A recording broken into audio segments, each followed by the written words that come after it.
আপনি কিন্তু খুব বাড়াবাড়ি করছেন ভারতী দেবী। পঞ্চায়েত প্রধান যখন আমি, তখন এর দোষ গুণ বিচার আমিই করব। জমি আমাদের, তাহলে ওদের অর্ধেক ফসল দেবো কেন?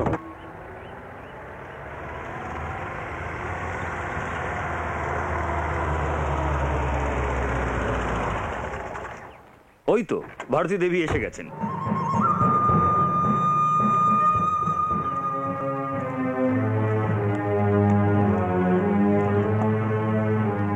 আসুন কি নিবা। নমস্কার নমস্কার। শুরু করুন সরকার মশাই। সমস্ত রামনগরের গ্রামবাসীদের সামনে শুরু হচ্ছে আজকে আমাদের গ্রাম পঞ্চায়েত। এই পঞ্চায়েতের কাঠগড়াতে আজকে একদিকে স্বনামধন্য সনাতন মিত্র, আরেকদিকে গোবিন্দ চাষী। নাও গোবিন্দ, তুমি বলো। আমার নিজের কোনো জমি নেই, আমি সনাতনবাবুর জমিতে ভাগ চাষ করে থাকি।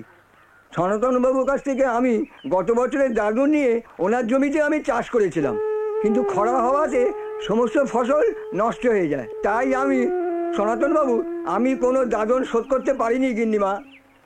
এবছরে আমি সনাতনবাবুর কাছ থেকে দাদনের টাকা নিয়ে ওনার জমিতেই আমি ফসল ফলিয়েছি, কিন্তু উনি কোনো ফসলে আমাকে ভাগ দিলেন না।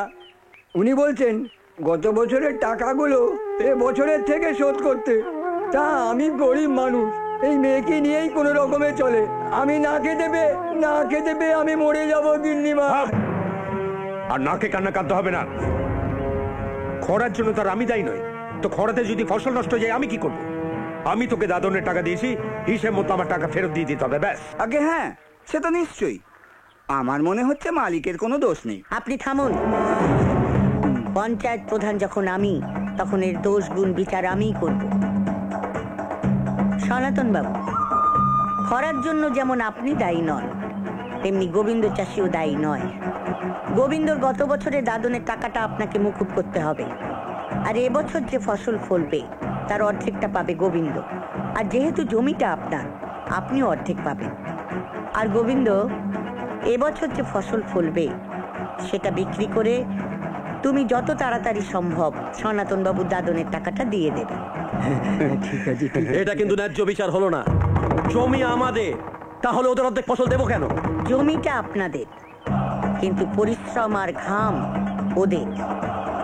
একটা কথা সবসময় মনে রাখবেন, আমি যতদিন এই পঞ্চায়েত প্রধান আছি ততদিন এই গ্রামের কোনো কিষাণ মজুরদের কোনোভাবেই আমি ঠকতে দেব না। আপনি কিন্তু খুব বাড়াবাড়ি করছেন ভারতী দেবী। ভুলে যাবেন না যে আপনাদের জন্য একদিন আমার বাবা মারা গেছেন। না, এটা সত্যি কথা নয়। আমার স্বামী এই গ্রামে একটা বৃদ্ধাশ্রম করতে চেয়েছিলেন, আর সেটাতে আপনার বাবা বাধা দিয়েছিলেন। আর সেই গন্ডগোলের মুহূর্তে আপনার বাবার হার্ট অ্যাটাক হয় আর তিনি মারা যান। চলে আসুন সরকার মশাই।